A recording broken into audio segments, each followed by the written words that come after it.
Yeah. So, anybody have any exciting things they want to go over? This is your chance. Without free consultations call. Okay. There'll be a charge afterwards, but you'll get a credit card PayPal thing in your mail. Adrian. Sure. Turn your cell phones off. Anybody want popcorn? The theater's going to start in 2 minutes. Okay, that's true. You have a question? Anything? All right. Anything exciting happened? Yes. Go ahead. Has anybody used Dr. Rowland's cataract drops? I can't see you. I did, but I can't. I'm only kidding. Yeah. Did it work? It made her eyes sore. Does it work? You know, I don't know. You know about the... There's a Damon Miller, the MD, who does amazing electromagnetic frequency work on the eyes. Yeah. And that's who I go to. He's here in Palo Alto. OrganicMD.com. I'll tell you a simple thing that I do, and it's helped me, and I learned this from an infrared genius who taught me everything about infrared in the 80s. I use infrared, and I put it in front of my eyes for several seconds to a minute, and I've also used it in my practice, and it helped with people with cataract. And so it does work, simple. Now there is carnosine. A friend of mine did some research, and he developed for life extension a drop. I don't know if anybody used that for and it's using carnosine and acetylcysteine and a few other things, and it worked, right? Yeah. Yeah, that was a friend of mine. He was a Russian. He went to Russia and studied and came back with that formula, and it did work. So that's another thing. I think life extension still sells it, right? Yeah. Yeah. Okay. Bright Eyes 2 or I don't know about that. What? Bright Eyes 2? It's not Bright. I don't think it's called Bright Eyes 2. Okay. No. That's a carnosine. Yeah, It might be. yeah, it's carnosine and cysteine together, and that was his patent on that, and he sold it to life extension. Any other wonderful things? Come on, Steve. Anything you want to share with the group today?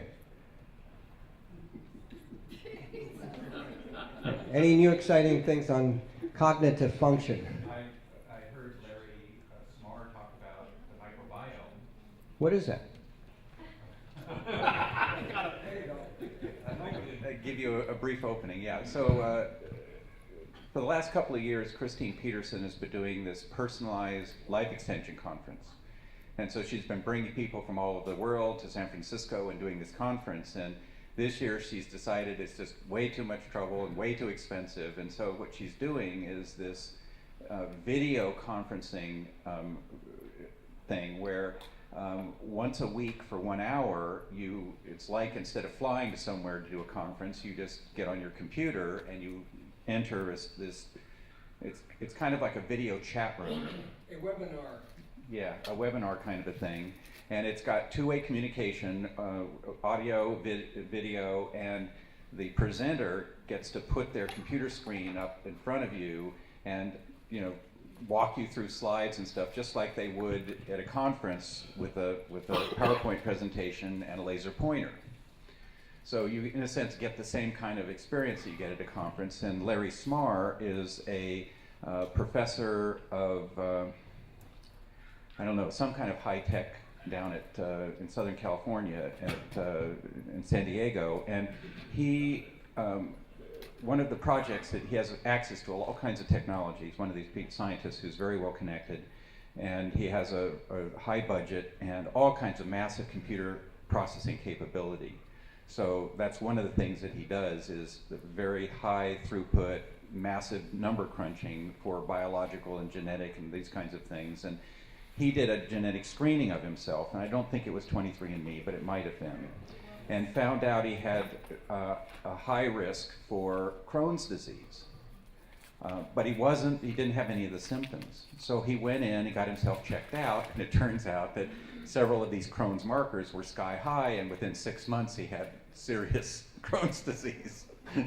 So he's been doing this work with what's called the microbiome, which is looking at the culture in your gut and not analyzing it in terms of trying to culture it and grow things, but in terms of looking at DNA signatures.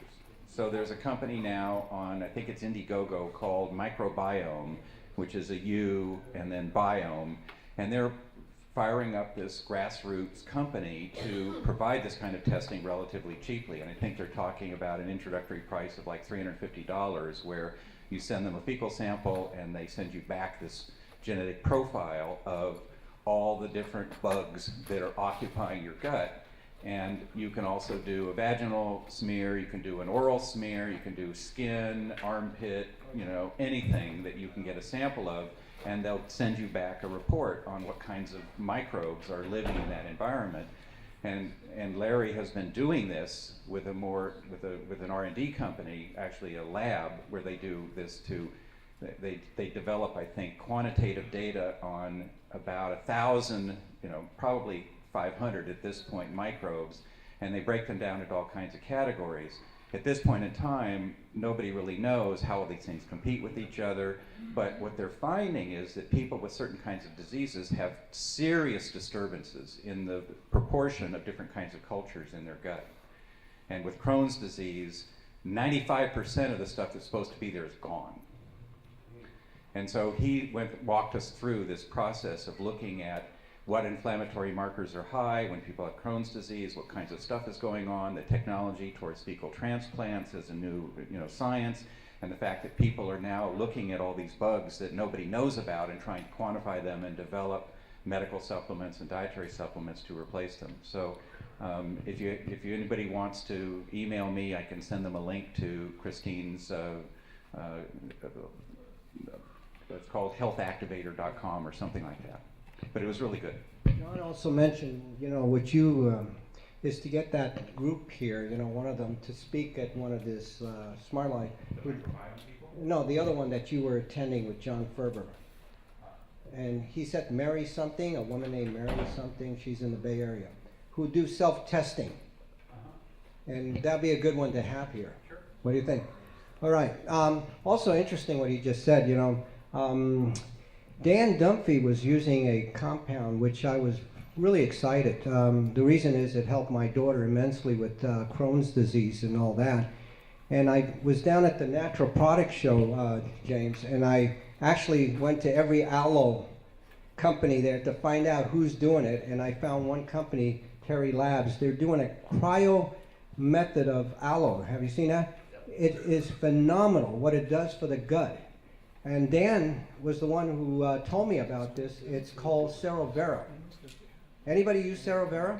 Oh, no, my neighbors just started it. Isn't it fantastic? Dr. Oz and he just blew Well, I'm going to be producing that product, and I'm working with the original company. It is phenomenally impressive in how it works in all kinds of gut issues, dramatically. And my wife, you know, I got them samples of it, and my wife took it, and she said immediately stopped anything that she had problems. Another exciting one, Maypro came out with the Benegut, the new company. Right. Yeah, that looks very exciting too for the gut. They have a lot of clinical, so it's a lot of good things. They're all working in the area of the gut now, which is probably the most important thing. I want to just give you a couple minutes introduction to our next speaker that's going to be here in May. I'm hoping to get her. Dale, you have a second? And just introduce yourself and let them know what you do. And you're going to be on sort of like on May coming program with some other people. So this is Dale. You caught me off guard here. I'm actually from the Silicon Valley, from the high-tech industry, and I started my career in photolithography equipment. And over time, technology became something that I was extraordinarily interested in, and discovered that there are lots of things that you can do with light frequency and energy to improve your personal health, using things that are really gentle to the body, that are non-chemical, non-invasive. And so we use light frequency with a technology platform that we've developed We're going to bring the equipment next week to put up some chairs so that you can actually recline. I'm sorry. It's June. You June. have to wait till June. Lay back, relax, and listen to the equipment. And things as simple as lowering your blood pressure in 20 minutes. It'll increase your serotonin up by about 25% in about 20 minutes. So it has a very profound effect. And then we have a lot of professional doctors and different areas, things with depression, pain, sleep, those types of things. So we have programs that are on the equipment in those very specific areas. So if you have sleep issues, we have a non-chemical, non-invasive way for you to sleep, and just takes you 20 minutes. You'll be on the June program, I'm sorry. We got Tom Levy coming. You just reminded me. Any other questions? And yeah. Yeah, Bert, I didn't quite understand what you said was different about Cerovera, because the standard proper way to produce aloe is to freeze it right after you harvest it. Yeah. That's not something new, so there must be something different about it. They're doing it in a droplet way. They have a patent on it, right? I think Terry left. Until the breaks. And this is the more of part the about and just make molecular sure weight, the higher 759 angstrom molecular weight Yeah. aloe vera. So you're getting the right molecular weight of the compounds, and that's how they're getting so much activity from. That's how they vary it when they manufacture it. So it's that low grade to high grade based on molecular weight. Yeah, it's the way. It's the molecular way. They're finding a way to stabilize it, which nobody else has done that. Now, there's another company that's developed Ace Mannin. You know, that's a whole different method. It's for immunity function and all that. But for the gut, this is the most amazing thing. Another thing, I always like to sit down next to Raj Chopra. You know, Raj is a brilliant guy. He owns Tishcon Labs. And when I go to Natural Products, I just like to sit next to him because he's like this. Very tranquil guy, but he knows so much. He was the one that actually brought a big CoQ10 out in the industry, clinically proven how it works. And so we're looking at everything. I said, you've been in the industry since 1980, and I've been here since 1982, 83. What do you notice? And he says, it's always, foods and this and gluten. It was big on gluten-free this year. Gluten-free everything. I mean, then we're going to have a problem with gluten-free products anyway in the future with gut issues. But one thing he says that I said, isn't the mitochondria the most important thing we should be looking at? He says, absolutely right. I said, isn't niacinamide the most important nutrient out there? He says, Bern, you're absolutely right. I said, he says the right things because he's very sharp. He says, but there's no money to be made in niacinamide. And niacinamide is one of the only true nutrients out there that raises NAD to NADH dramatically. And if you take it in the morning before you go in the sun, it actually has scientific data that it repairs UV damaged skin and protects us against UV damage. And the other thing that we were looking at is tocotrienols. He thinks that tocotrienols are more important than vitamin E because we can get vitamin E from foods, but tocotrienols we're very deficient in. So that's another exciting area that I think, is going to happen in the field of nutrition. All right? So any other questions? And then Doug is going to have some announcements, and then we're going to get started. We're going to give you 5 minutes of break, so if you want to go to the bathroom, there'll be a 15 cents charge as you go out, so we can make some money. Quick question on niacinamide. Yeah. Is it the same as IHN, inositol? No, it's not the same. And it's the studies that have been done on NAD, done by cardiologists who I have been talking to, is 200 to 250 milligrams a day, no more than that. And actually, that's the best amount to What take. happens if you take more? The effects are not identical. They don't work any better. 200 to 250 has been shown to be the best effects. The same thing, and I like to take it in the morning. Yeah. Right? Would you say? Morning for my. He'll talk a little bit about mitochondria. Just any input on triple negative breast cancer? That's a whole thing we have, you know, yeah. I mean, there's a lot of things, like I said. Look at the big thing on cancer, look at epigens. APIGENIN, and then one other compound that's very exciting that is coming out of the National Cancer Institute with tremendous amount of research. It's LUTEOLIN. Google those two things and you'll see what's going on in the area of cancer. It's just enough information on that. All right? What is the difference between niacin and niacinamide? Okay, one thing I learned a lot from Rafe Tawako, he's a brilliant cardiologist, and even Philip Miller says, Bern, he's one of the few doctors I listen to. And Philip Miller and I, we walk around the A4M all the time, and he's just, you know, you know how he is. Rafe has shown that you don't want to increase nitric oxide too much with niacin, or you don't want to get the flushing. Actually, you want to keep it below the flushing effects. He measured Pi1, fibrinogen and homocysteine and C-reactive protein. If you give niacin at 100 milligrams, 200 milligrams of niacin twice a day, that's all you need. But niacinamide, even Frank Schellenberger says, has more of an effect than niacin itself. The whole idea is to not cause the flushing effect, and that's what he saw in his research when he was working in cardiology, you know, pulmonary, and Pi1. He's recognized in the field of Pi1. That's why he's always at the A4M lecturing on Pi1. He's one of them. And go ahead, Steve. In terms of the biochemistry, both niacin and niacinamide make NAD and NADH. So there really isn't much of a difference on that level. But in terms of the flushing effect, you don't get that from niacinamide at all.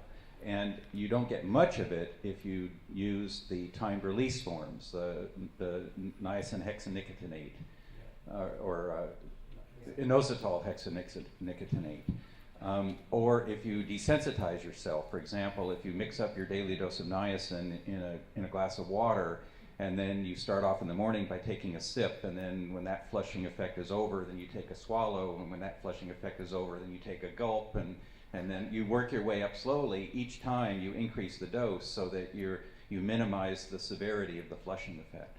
But in terms of the effect of niacin on, let's say, or niacin and niacinamide on things like cardiovascular disease, niacin is supposed to be superior.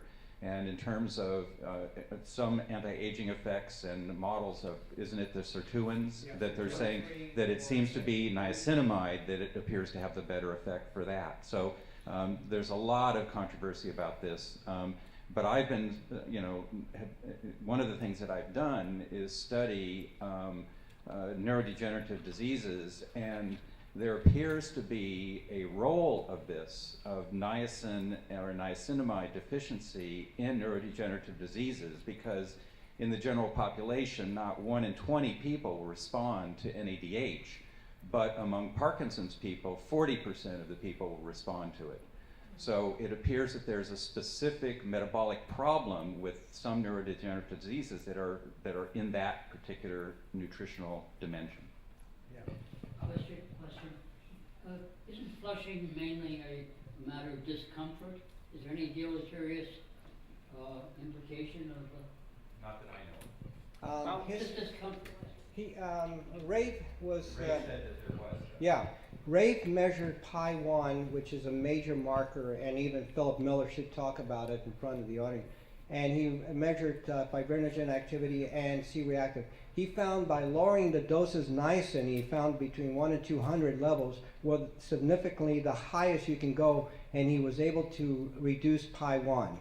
And Pi1 is the major marker in diabetes, cancer, and BCD is very high, and cardiovascular disease. Those are the markers. Pi1 should be something that every doctor should be measuring. Let me comment on that one more time. Regarding this issue of inflammatory markers, and it appears there are two basic models that have been proposed for why you get flushing. One of them involves histamine, which is an allergic inflammatory mediator, and the other one is prostaglandin E2, which is another inflammatory agent. And it's not clear to me that, raising something like that on a temporary intermittent basis is necessarily the same thing as having to be constantly high. And that there could be a kind of desensitization process that if you take niacin, if you would normally have a histamine reaction to something and you take niacin and you do the flushing effect, that your allergic reaction to it will be moderated, decreased over in subsequent responses. So some of the research, not knowing what research was actually done, I would wonder whether or not somebody looked at a short-term effect and might not have looked at a longer-term effect. I was told you have to take niacinamide several times a day because it goes through your system quickly. All the bees do. Yeah, but again, in the mitochondria activity, there was even Ray Peed, who really actually brought this out 20 years ago when I was at a conference with him, and he and I lectured at one of these anti-aging conferences. He actually spoke about niacinamide as one of the true nutrients that have anti-aging factors, besides some other ones. But in all the papers I've looked at, the low-level niacinamides are better. So if you do 100, 200 once a day, it's fine. Your body doesn't need much more than that. It gets utilized more efficiently. And like Steve said, the most exciting area is going to be your sirtuin genes. Not 1 and 2, but there are more studies that are coming out. 6 and 8 now have more evidence in longevity and anti-tumor mechanisms and how to raise that. And some of the ways to raise sirtuin now is Anna Marie Querbel's work and John Ferber's work with autophagy, how to increase autophagy mechanism by intermittent fasting, which we talked a lot about coming down here. And that's really the secret. It's going to be intermittent fasting to raise your sirtuin genes. And Steve talks about it all the time, right? Okay, Doug, finish up. Okay, for time considerations, I'm just going to make a few announcements, and then we'll have James Lavalle. Anyway, announcements. First of all, I don't know if, since I came in a little bit late, I apologize, if it was announced that a longtime Smart Life Forum member, Ray Locke, passed away December 6, 2012. So we just want to keep his family and friends in our thoughts and prayers. Future speakers. April, Burton Goldberg on what are they doing to our food, with a short talk by Christine Roach on the gut-brain connection. That should be very interesting. There's so much information, so many. That's Burton Goldberg on what they are doing to our food in April, and Christine Roach on the gut-brain connection, the April speakers. May, Tom Levy on health issues with some discussion on vitamin C will be speaking. And other speakers who have committed for the future are Mahtab Jafari, speaking about the truth about anti-aging medicine, and Jerry Kartzenel, MD, on autism, and also Ari Vojani on immunity issues. Dr. Vojani has is associated with a laboratory that does some very good, has some very cutting edge tests. Moving on, should we go do a 5-minute break and then? Do you need to go to the restroom? No. You want to get to the main speaker? Nobody wants to say yes.